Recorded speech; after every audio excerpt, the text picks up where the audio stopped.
Hello दोस्तों, देखिए यहाँ पे तेल से ठंडी चली है और उसके बाद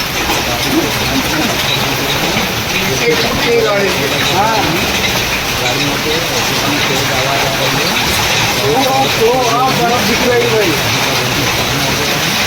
आप लोग कितनी लोग हैं कमेंट में बताइएगा। देखिए बहुत कहाँ पे आ रहा हो? और बहुत तेज़ी से गिर रहे हैं। सभी लोग इधर उधर रुके हुए हैं, जो बाहर होगा उसको चोट लग जाएगी। देखिए बहुत परेशान है। मना ले जाओ।